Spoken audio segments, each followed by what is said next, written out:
Well, good morning, good afternoon, good evening, wherever you may be. Welcome to day 7 of World Unity Week. My name is Ben Bowler of Unity Earth, and it's been an extraordinary week of amazing content and conversations around the world. We are really, really excited about this program that we have today. Today, the whole day is dedicated to the frequency of love, and we get our frequencies from David Gershon and the Peace on Earth by 2030 game, and linked to the first Earth run back in 1986. So it's wonderful to be honoring that great work. And today is dedicated to the frequency of love. And what a perfect way to begin day 7, but by talking about promoting human security through love. And we have a really wonderful and extraordinary program. I'm genuinely excited about this today. This is a campaign called Human Security for All, and it was initiated by the World Academy of Arts and Sciences, which is a historical institution that Albert Einstein was involved in setting up.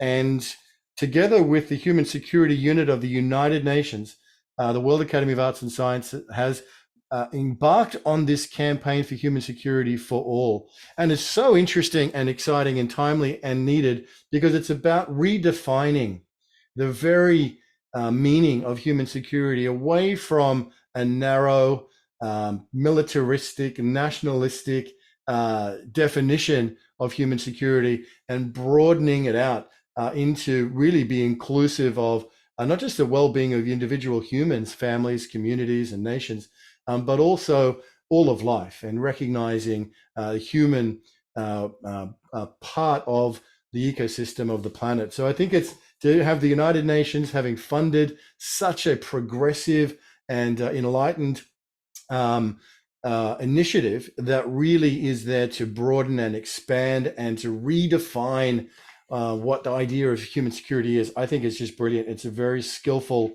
way of making a big difference at a tremendous scale. So we have an amazing panel lined up for you today. Let me introduce and go ahead and introduce some of the panelists. We have welcoming back Audrey Kitagawa. We had extraordinary film premiere yesterday of the movie that with David Courton, which For the Love of Life is so beautiful. And we really want to encourage everybody not just to watch it, but to share it and to host parties around discussing the content. Audrey is the president and founder of the International Academy for Multicultural Cooperation, the president of the Light of Awareness International Spiritual Family, the chair of the Anti-Racism Initiative, and co-chair of the Gender Equality Working Group of the G20 Interfaith Forum, and the former advisor to the Office of the Special Representative of the Secretary General for Children and Armed Conflict at the United Nations.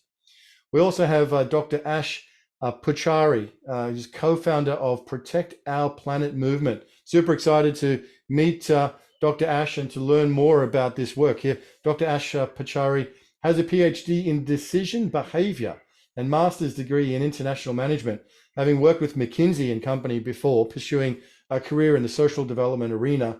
Dr. Pachauri's experience in the fields of public health and sustainable development emerged from a range of initiatives, including those of the Bill and Melinda Gates Foundation, the United Nations, CDC program interventions in the US, as well as the POP movement and the World Sustainable Development Forum. Respectively, he is technical advisor to the World Health Organization on self-care global guidelines. Welcome, Dr. Ash. We also have with us Dora Damjanovic, who's public relations manager for the Human Security for All campaign. Dora Damjanovic studied global affairs at King's College London, specializing in India, Africa, and South America.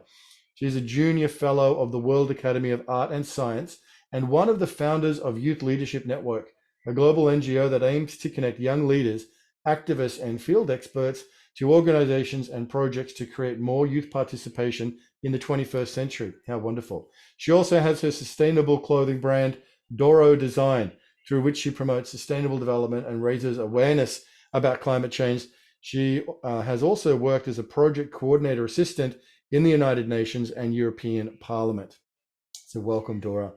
And finally, we have Mr. Jonathan Granoff, who's an international lawyer, serves as special representative to the United Nations for the Permanent Secretariat of the World Summit of Nobel Peace Laureates. He's the president of the Global Institute, chair of the Task Force on Nuclear Non-Proliferation of the International Law School of the American Bar Association, and ambassador for peace and security of the Parliament of World Religions. So I think you'll agree with me, we have an extraordinarily august and incredibly experienced and talented and special lineup of speakers here today. So on behalf of World Unity Week and Unity Earth and all of our partners, we welcome you to this special event and to this this rich conversation we'll be having about promoting human security through love. Welcome, Audrey. Again, welcome back. And Ash and Dora, it's great to have you with us.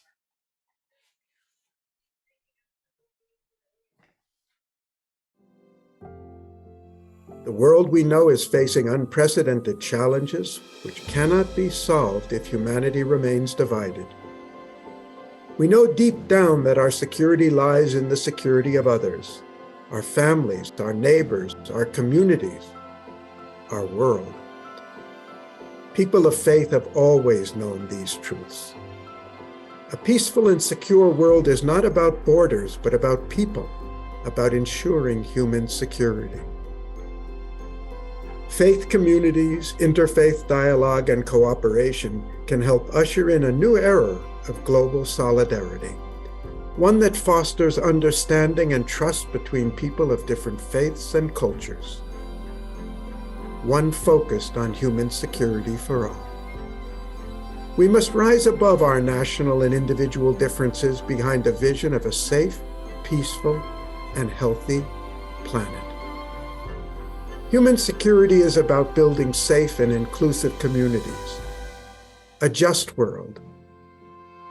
It is about living free from want, free from fear and indignity. Join us on a mission to bring human security to all.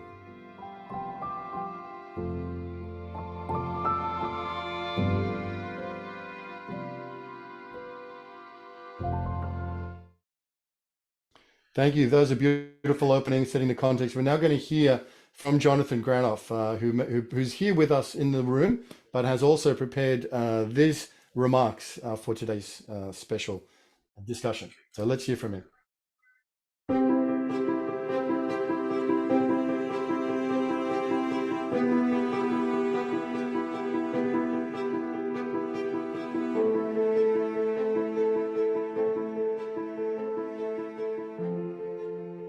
My dear friends, it's really an honor to speak to you about something that's really important. Love and human security. Well, love is the greatest treasure that is given to us as human beings. In this infinite universe, there may be other planets where there's life, but we know there's love, the most precious treasure that we have in this orb. My political mentor, Senator Alan Cranston, used to say, nuclear weapons are unworthy of civilization. And then he would expound on the idea that we could have the arrogance of ending love, because human beings alone can love selflessly, generously, and with the compassion of God's love. But love, in a way, is very much like water. It will provide life and sustenance to anything that it's poured upon. People are more than willing to give up their life and limb and property over their love of family, their love of nations, their love of religions, their love of things that we have created. In fact, presently with the nuclear arsenals in the world, it seems that we're willing to give up the very existence of humanity over love of country. Human security has a different approach than merely loving things that we've created. It's focused on loving human beings, loving people, using things. So many of our problems arise from loving things and using people. Let's take human security as a political concept.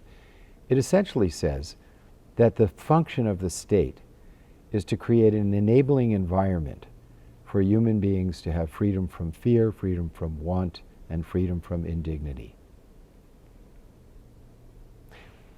Allows us to blossom as human beings.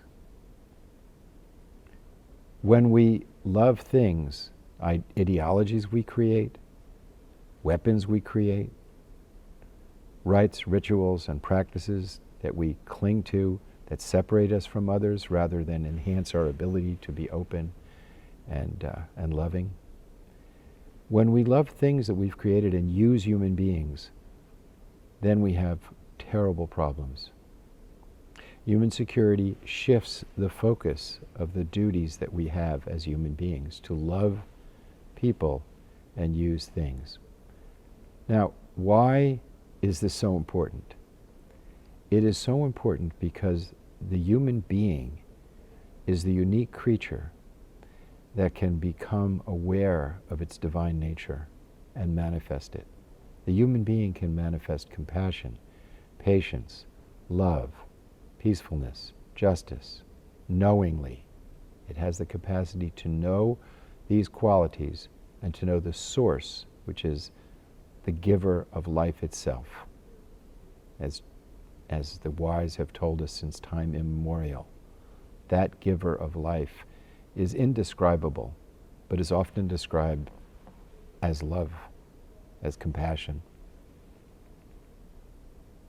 And human beings have that capacity. They also have the capacity, when they love things that they've created, that we've created, to be the most dangerous creatures,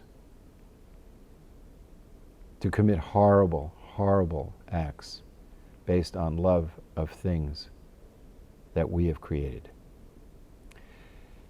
So human security is a transformative, powerful concept for the affairs of nations. It says that in this moment of time, the admonition to see the human family as one, an ancient admonition found in the Upanishads, is now becoming increasingly a practical necessity in order to protect the oceans, the health of which we depend upon, the climate that's affecting the health of the oceans, and so many other biological phenomena, pandemics. The financial system of the world is integrated. So this spiritual admonition of the wise to see the human family as one and to love the human family as your own family has now become a practical necessity. This is unique. This is our moment in history in which our love has to transcend the things that we've created, the differences amongst ourselves, and see the basic common humanity, the precious miracle of the human being, the creature capable of knowingly moving from selfishness, pride, vanity, to selflessness, love, and generosity. That's the task that we all have, and there's nothing more fulfilling than moving toward the source of love, because in doing so, the security of the soul, the security that knowing that death is not to be feared, the security of being open and kind to all other beings, is the blessing that comes from that love. May we all find that treasure, find that comfort, find that security. Thank you. Greetings, everyone, from New York City. And I would like to express my deepest appreciation to Ben Bowler, Grant Schreiber, and the Human Security for All campaign for this invitation to participate in an important discussion about promoting human security through love, and really consider how love is the underlying power that can unify and accelerate efforts to ensure the safety, security, and well-being of people all around the world. You know, for many people, the basics of human security, physical safety, economic stability, basic needs, and dignity have really been quite elusive. And we recognize that there are many dimensions to feeling secure or safe and to be free from fear, want, and loss of one's dignity, whether through it's the lack of work, a place to live, a way to have proper health care, and to have one's basic needs met.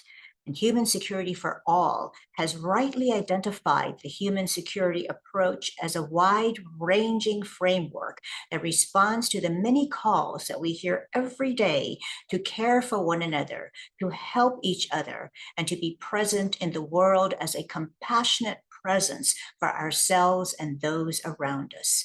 You know, the many agencies, groups, churches, and communities that exist within societies speaks to the importance to help each other, and they strive to meet the needs of the homeless, the hungry, the poor, and the marginalized. And it requires the ongoing commitment of governments, guiding leading institutions such as the United Nations, civil society, and concerned citizens of the world, and all of their heroic humanitarian efforts. I am heartened that there are public conversations such as this one taking place, where we discuss what I call true human security through love, because everyone needs to feel loved and feel capable to love. We all know about the failure of newborns to thrive if they lack the human touch and the nurturing care of loving people around them. Even though we become adults, at every stage of life, the nature of human beings is to fulfill the need to feel love and to love others. Agape is a type of love that is defined as the highest form of love, charity, and the love of God for man and of man for God. And acts of love offered to people living in fear and insecurity have really profound effects, because love is empathetic and kind, and it strengthens communities, reduces conflicts, and promotes peaceful coexistence. It provides emotional support and a sense of being valued. It creates trust, and trust generates cooperation, collaboration, and collective action. Love is peaceful, love is kind and nonviolent, and love empowers, restores dignity, and inspires hope, allowing people to fulfill their potential and to find true meaning and purpose in life. You know, many years ago, I had the privilege to meet my beautiful spiritual mother, an enlightened person who not only embodied love, but was a powerful generative source of love itself that really transformed my life. And she captured my heart and told me that God is love and that God was within me, the closest of all. How wonderful to know this truth, that love is itself already within all of us. Therefore, we are already given the capacity not only to love, but are, in the deepest sense, the embodiment of love itself. In agape, this love is ultimately selfless and grows in ever increasing magnitude when we share it in service to others. And in this manner, we find the greater purpose and meaning in our lives, and we can experience the essence of our connectivity to each other in the great web of life. No one acts in isolation, and what we do to others impacts us and vice versa. It is therefore incumbent upon all of us to make our lives and the lives of others truly secure by sharing and giving love in all of the multitudinous ways of selfless service that lends a helping hand. And I'd like to conclude with an excerpt from a beautiful book, A Book of God's Love by Sufi Master Bawa Mahayadeen. If each of you will open your heart, your actions, your wisdom, and your conduct and look within, you will see that every face is your face, every nerve is your nerve, every drop of blood is your blood, all hunger is your hunger, all poverty is your poverty, all lives are your life. You will experience this in your nerves, in your body, and what you see. When that state develops inside of you, that is God's love. If that love develops, you will not hurt any other living thing.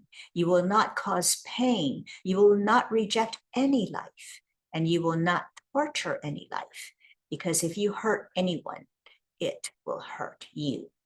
This is the way to true human security, to love in the highest sense, where you no longer perceive yourself apart from the other, but one with the other and all others, for that is the reality of our existence. We are all one. Thank you. For many people, today's world is insecure, full of threats on many fronts. Violent conflicts, natural disasters, persistent poverty, epidemics and economic downturns endanger peace, stability, and sustainable development. These threats are no longer isolated events limited to national borders. Their destruction travels the globe with great consequences on all societies. We cannot face these insecurities alone. We need to rise above our national and individual differences as one human family, with human security for all. Human security is a people-centered view of what it means to be safe and secure.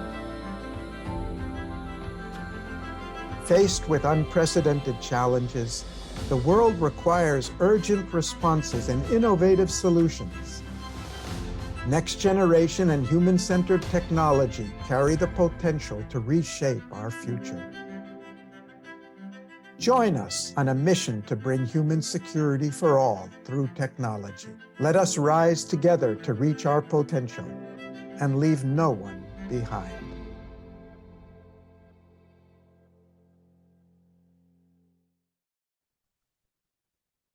Greetings. I wish to convey my deepest gratitude to VAS and Unity Earth for the great honor and privilege of joining you here today on this very important occasion and to be part of this very important and momentous week. I'd like to start by sharing a quote by Mahbub ul Haq, the renowned Pakistani economist and international development specialist. He said, and I quote, "Human security is not a concern with weapons.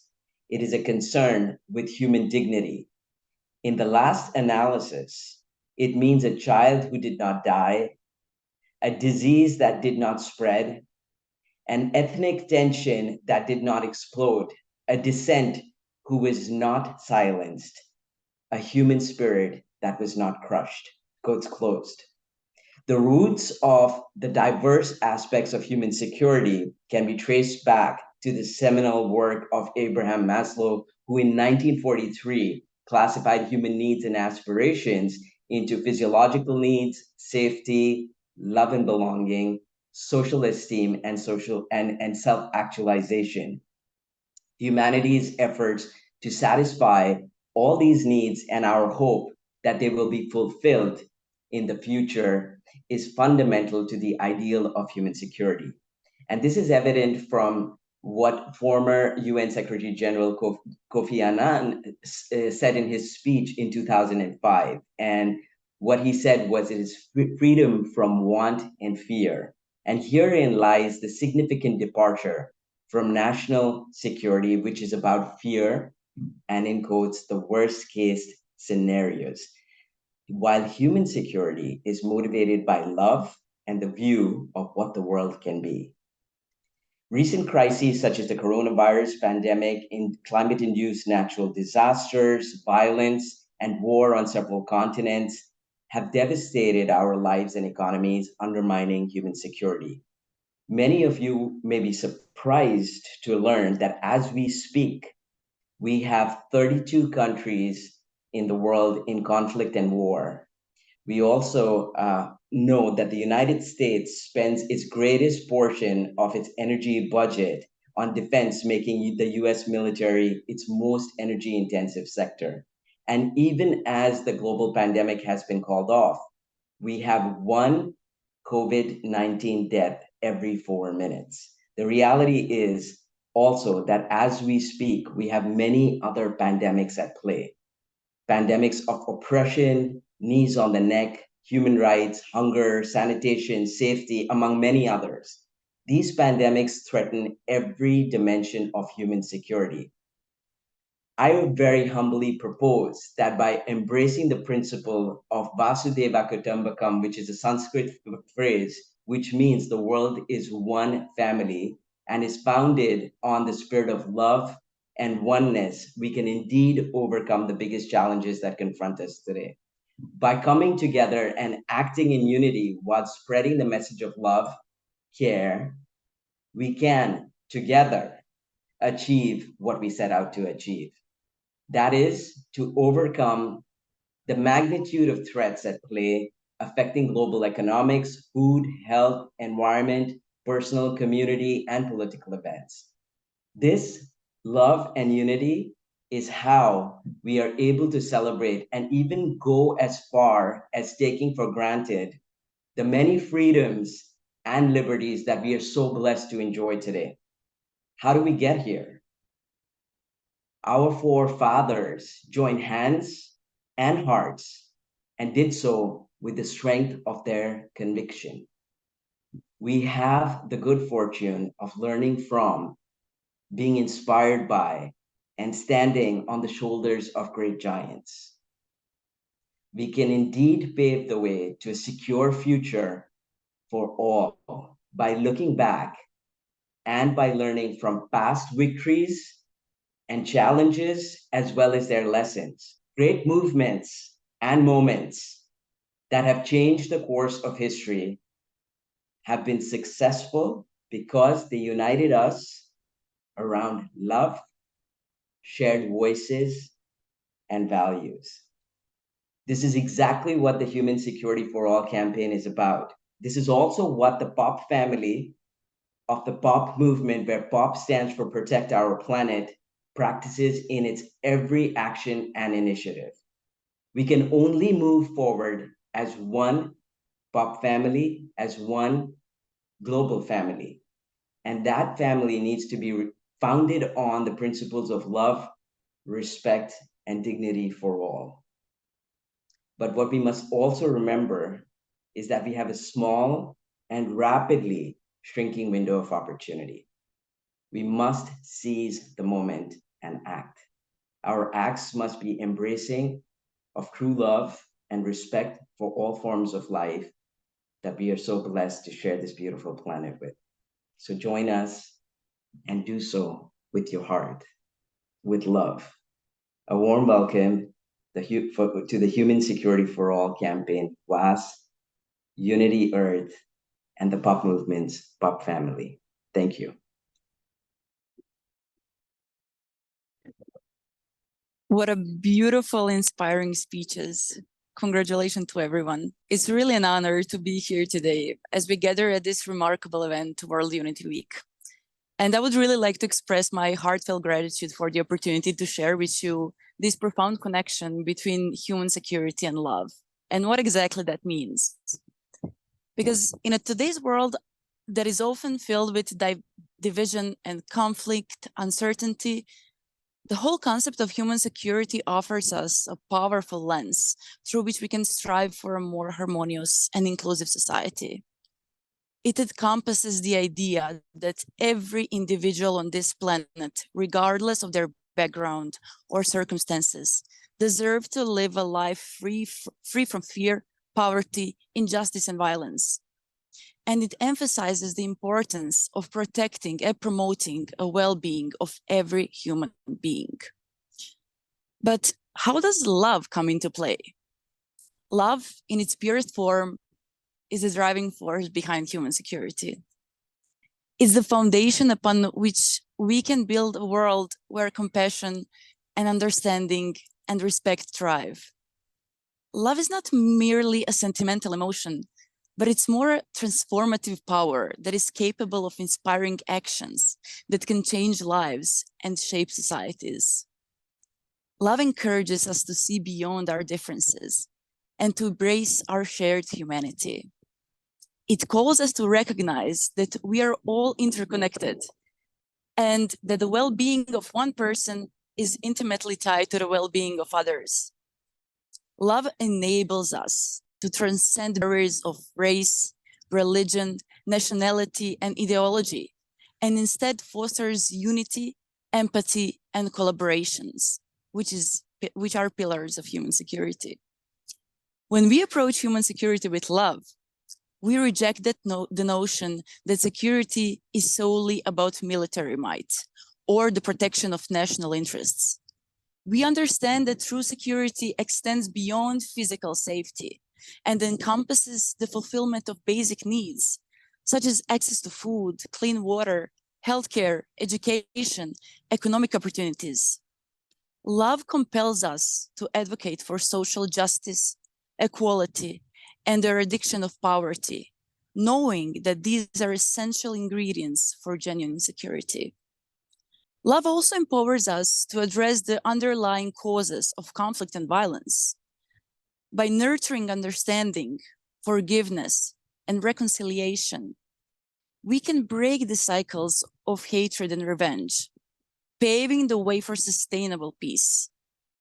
Love reminds us that even in the face of adversity, we have the capacity to respond with compassion and empathy, bringing healing and hope to individuals and communities affected by conflicts and trauma.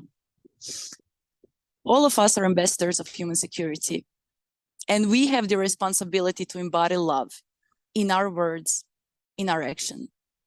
We must strive to create environments where people feel valued, heard, and included. So let us work together to build bridges of understanding, to empower the marginalized, and to promote dialogue and cooperation at all levels of society. In conclusion, human security and love are intrinsically linked. When we embrace love as the guiding principle behind human security, we set in motion a ripple effect that can transform lives, communities, and the world at large. So let us today, and from this day onwards, commit ourselves to this noble goal, knowing that through our collective efforts, we can really create a future where every individual can thrive in an environment of peace, justice, and love. Thank you. In a rapidly changing world, we all aspire to feel safe and secure. Yet for countless people around the world, this is not a reality. Conflict, poverty, climate change, discrimination, inequality, and injustice threaten all dimensions of human security. Indeed, our sense of insecurity seems to be increasing. Today's threats cannot be solved by traditional education. We need education that focuses on preparing youth with the values and knowledge needed to understand the rapidly changing world they live in and the actions they can take both for themselves and for society to overcome threats and enhance well-being. But there is hope. Education that focuses on human security is a powerful tool that can transform communities and build a brighter future for generations to come. It empowers individuals, strengthens communities, and promotes peace and stability. It enhances freedom from fear, want, and indignity. At its core, education for human security is about creating a better future for all and leaving no one behind.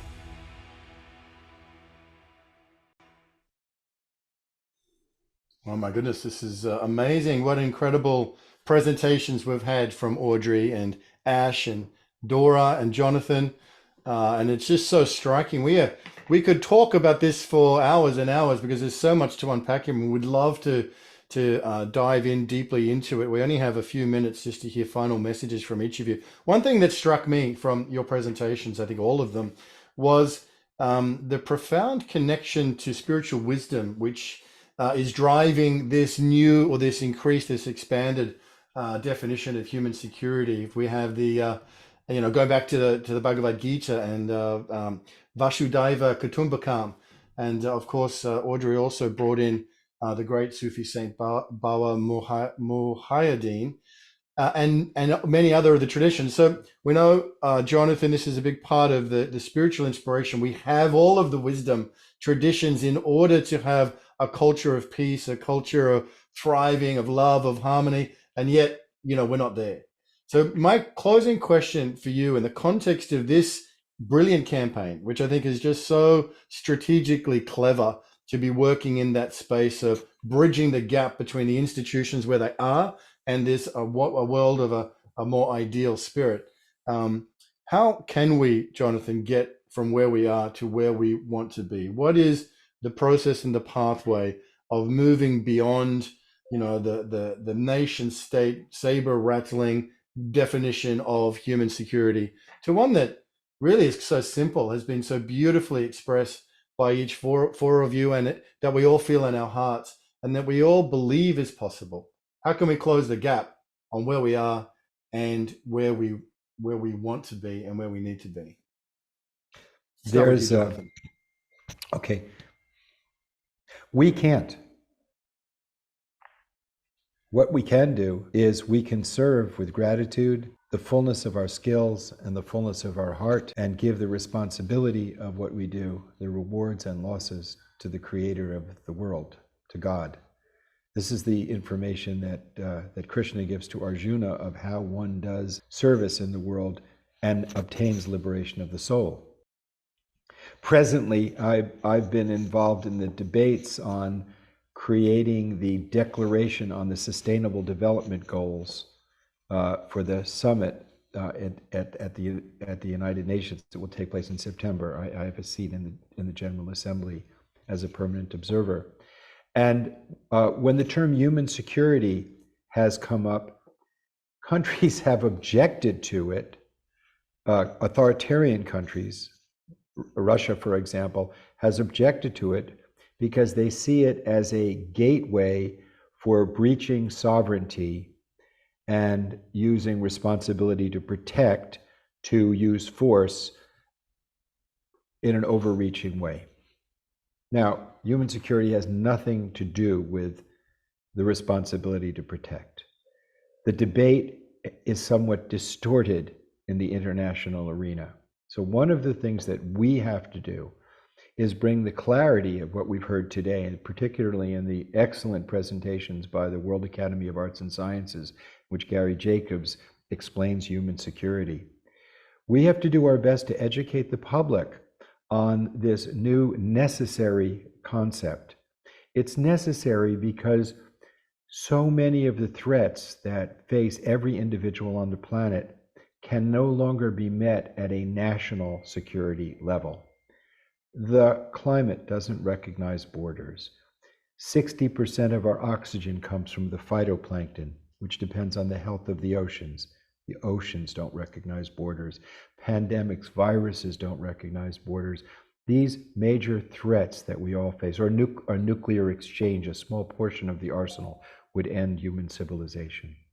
These threats are a threat to the entire human community, and they can only be addressed with a new definition of security, human security.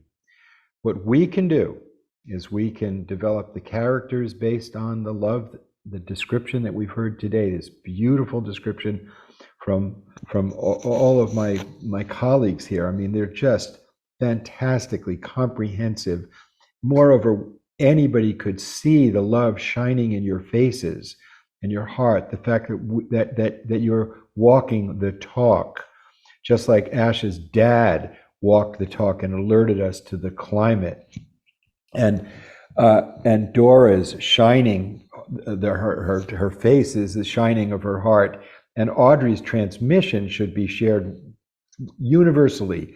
It was comprehensive, ranging from the physical to the political to the legal, and all the way up to the fullness of why we are born as human beings. So we have to develop those qualities inside, and each of us, in whatever skills we have, make them available to serve that love. So whatever skills, and develop skills, and then leave the responsibility to the one that gives us life. We're not supposed to be donkeys. We just live here for a while. We need to be servants for the highest good. That's the best thing we can do. Thank you, Jonathan. Thank you. Brilliant answer. It's a brilliant answer. And we're here of course, in June in World Unity Week, and we're on the road to September and the International Day of Peace. We're on this collective journey of these 99 days of peace through unity. And there are many missions that are coming together and finding each other at this time. And I'd love to, I just want to acknowledge Grant Schreiber as well, who's the campaign director for the Human Security for All campaign, who initiated this amazing panel today. But we'd love to work on a 90-day mission with the campaign, Dora, with your team and with everybody about what can we do in the next 3 months to really help support and spread this out. As Jonathan said, the messages of Audrey and Ash and Dora and Jonathan need to be spread far and wide. We've got the capacity to do that together. Miss Audrey, I'd love to come to you. Anything for your closing remarks, but in particular, what could we do over the next 3 months? So by the time we get to the International Day of Peace, we've helped bring the Human Security for All campaign further down its development and progress, because it's so important and it needs all of us to support it. Thank you, Ben. What we can do over the next 3 months is what we should be doing every day that we live, every breath that we take, and every interaction that we have. And that is to work on ourselves, that we ourselves may be the expression of that radiant generative force of life and love that has already been given to us. And given to us by the divine creator of all there is, a source of all there is, who is love itself. So if everyone in the world practice daily loving thoughts, loving speech, loving action, can you imagine the transformation that would take place all around the world in 3 months? If we did this every day, imagine the transformation that would take place. So it is incumbent upon us and the exercise of our personal responsibility to be able to do this in every moment that we live.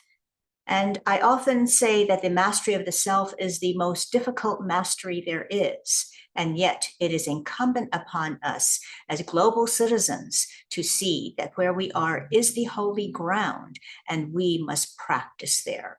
In the meantime, the simultaneity of action requires that we also engage in the public awareness campaign to raise our voices in advocacy for love, for civility, for respect, and to be able to address the needs of people all around the world. Where are the hungry? Where are the poverty-stricken? Where are the naked and the unfed? They are right here with us, and they are one with us. And so therefore, we must be able to do what we can here and now. Where we are is the holy ground, and we must find God here, now, in our very midst. All we have to do is look around. Thank you so much. Oh. Thank you, Audrey. Thank you for your exemplar leadership and your shining example to all of us of a holy life. And thank you also to the International Academy of Multicultural Cooperation for your support as a co-sponsor of World Unity Week, the 99 Days, and Peace Week itself. We're very, very grateful. Well, there is a lot we can do, and this message of self-mastery that Audrey is sharing with us, Ash, is obviously one that is embedded also in all of the traditions in clear ways. So how about for you? And I personally want to learn more about the pop movement and want to make sure we can find ways to engage and synergize and support each other. Tell us about you. What do you feel, Ash, is kind of the next step here for the campaign and for the synergistic works that are coming together, are coordinated around this campaign of human security for all? Thank you very much, Ben. I just want to say we've had so many words of wisdom and profound values that have been shared. The only thing that I truly believe, and I'd have to add to, the beautiful messages we've received already, especially in respect to what we need to do next. So, I think I'd underscore that action is absolutely key. I also want to say that it's very important that we do it now, and that we do it every single day. I do believe, our time is literally here now. And then finally, I'm going to say it's really important that we do this as a collective. And so the power of coming together, the power of that collective, and a global, unified, universal message and action and mindfulness is absolutely key. And whatever we do, I think needs to be driven with by the spirit of love, mindfulness, sharing, compassion, and oneness. And, we are here on this planet temporarily. We are here because, nature, we are actually one with nature. There's no way that we have a future without understanding, absorbing, and aligning ourselves in entirety with the fact that really the only way is to see ourselves as part of nature. And any imbalance we know ultimately is a huge existential threat to us because the planet, as Jonathan said, and weather and pandemics do not know boundaries. And so I think it's very, very important that we understand that, our indigenous wisdom taught us um, we would seek permission before plucking an apple off a tree. And I think we need to understand that there's a lot to learn from that indigenous wisdom. There were strong values of oneness with each other and the planet in all that we did, in the way that we lived. And there's much to learn from our forefathers as we progress ahead, keeping that spirit of love and unity absolutely up front and center. And all I'm going to say is that, with the pop movement, we are so blessed to be here with you. We would love to be able to do lots more together, and we truly feel honored to be able to join hands. But honestly, believe that joining hearts is very central to our ability as a global family to achieve what we set out to achieve. And I think it's very important that we understand the essence of time in doing this as well. So I hope today and every single day of our lives, we can practice that love, mindfulness, sharing, compassion in everything we do. And the Global Pop family does indeed join hearts, minds, and souls with every one of you. So, and we consider ourselves one family. So thank you for the great blessing and the great honor. And I look forward to everything that lies ahead. Thank you. Beautiful. Thank you so much, Ash. We're looking forward to working with you, and thank you for those beautiful sage comments. And it's so true that we have all of the wisdom of these collective indigenous traditions and the wisdom traditions themselves, that we have a bountiful resources of treasury of human grace that is here for us to draw upon as we meet these challenges collectively. And today, Dora, the last word will be yours. It's fascinating in your bio, the incredible work you're doing with your business, a platform, but also working with the youth leaders to bring them into it. Jonathan, there's no time for raised hands. Sorry about that. And Dora, we would love to hear from you just to close in terms of your own perspective on, the energy and the enthusiasm and the great messages that have been shared here today. And how do we now go forward to bring the human security for all campaign to its fullness over the coming months and the year ahead? Thank you. You mentioned Youth Leadership Network, and I think that is the key message of the campaign. I would say that this campaign is not time limited. This is not a couple of months long campaign. This is not 1 year long campaign.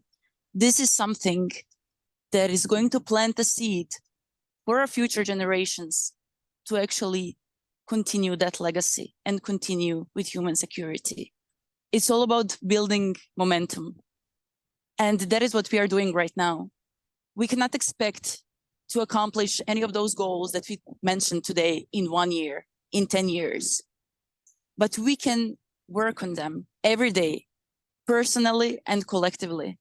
And step by step, we can change people's mindset, and we can plant a seed of knowledge and wisdom to the young people, to the future generations that are going to make an even bigger change. So it's an ongoing process that is going to be happening for a long time. And we are here to build momentum. And we are here to give a push to future generation who are going to give an even bigger push to a generation coming ahead.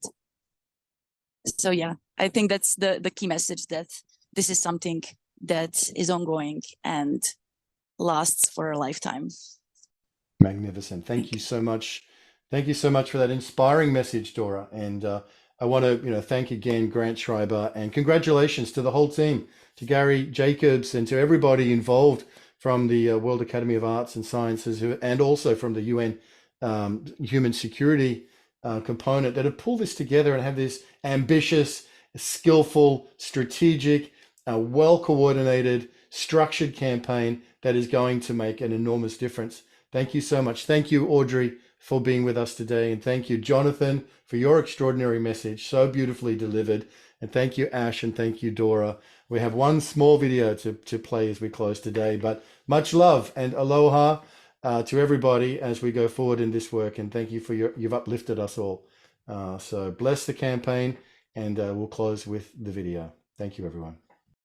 In a world full of complexities, human security and the environment are inextricably linked. Environmental changes threaten our food supply, impact our health and well-being, limit our livelihoods, and harm our communities. But it's not too late for us to take action. The security of every human being on Earth depends on ensuring a safe and stable environment for all.